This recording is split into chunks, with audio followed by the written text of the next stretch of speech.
Now, you might have noticed when we earlier in this chapter talked about Motion Sketch that my Motion Sketch path looked a little, sketchy because I was using my mouse to draw that path and it was a little bumpy. Now, if you have a graphics tablet, a Wacom graphics tablet, and you're using that pen there, then you probably have a smoother path than I did with my mouse. But typically, after we apply Motion Sketch, it's a good idea to apply the smoother. Not all the time, but sometimes. With our horror movie text that we looked at, we definitely would not want to apply the smoother. But for other things, like these paths here, the smoother is a good idea. Let's go over to the Go Start composition here. I'm going to select Pinky, and I'm going to click Start Capture.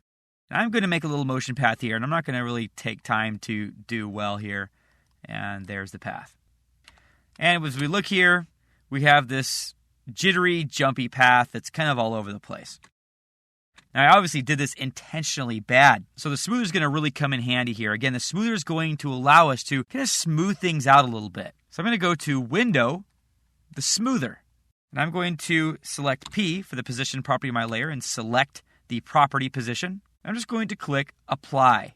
There are many more points here, but the smoother kind of smoothed it out. If I would like even smoother motion, I can just keep clicking Apply until I get this as smooth as I want it to be. So now as I hit the Home key and preview this, we now have a much smoother animation.